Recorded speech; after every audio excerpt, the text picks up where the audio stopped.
Discussion of academic workloads, individualistic competitive cultures, and the impact of stress on mental health and well-being has seen some recent attention in the media. Stress is rooted in feelings of pressure, and as you'll know, doctoral students experience pressure in the normal course of their work.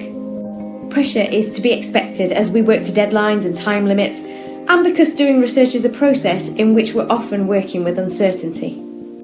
Pressure one person might find exciting and motivating might cause stress in another. We've all got different preferences, tolerances, and experiences of coping. Having a feeling of control over our schedule and workload is an essential part of managing stress. Supervisors can help by making sure that doctoral researchers develop good strategies for coping with pressure. Take a minute to have a think about these symptoms of stress. Have you seen these symptoms in your own doctoral students? And be aware of the judgments we can attach to these symptoms. Have you seen stressed people labelled as lazy, unfocused, very needy, or just poor quality? If you notice that your student exhibits any of these stress symptoms, they can't relax, or they're indicating to you that they rarely, if ever, feel like they're on top of things or in control, it's probably a sign they need some support from you. Okay, so how can you support them? In a way that doesn't make things worse, or patronise them, or cause them to lose trust in you. Firstly, call it. Let them know you've noticed how stressed they are and that you want to help. You could just say, hey, you seem a bit stressed, or like you've got a lot on, like you could use a break and a deep breath. Can I help? And choose your timing. Don't embarrass them in front of colleagues, and don't tag it on to the end of a meeting when there isn't time to talk properly. Listen. Just listen. Don't jump straight into advice mode. People often need to vocalise a concern or a complicated issue as a way of processing it and understanding it. Don't shut that down by shutting them up. Help them plan. Talking things through systematically could help them figure out what's at the root of the stress. Help them to make a list that works for them. It might be a map or anything that gets the stuff out of their head and onto the page or screen.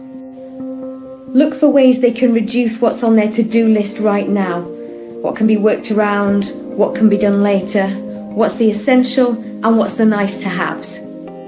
Ally with them. Collaborate together on a plan, one that involves them having some time to breathe, eat, sleep and relax. And if you want to offer them some advice, make sure that you get their permission to offer them some of your tried and tested good coping strategies. Unproductive coping strategies include things like wishful thinking, self-blame, excessive worrying or churning things over, simply ignoring the problem, keeping things to yourself, working longer and longer hours, and alcohol or food abuse. Positive coping includes making immediate and short-term to-do lists rather than long-term ones, focusing on the positives, seeking help to get things done, improving relationships and friendships, and taking regular time out to relax or to pursue a hobby or interest. As their supervisor, it's important that you validate their plan. Make sure they know they've got your permission to keep reasonable working hours, to take a break and to have a holiday. Sustaining energy for the long game of research is critical. In order to make sure of what you agreed, you could ask your students to summarise it back in an email to you, and it may also help crystallise their thinking and their plan.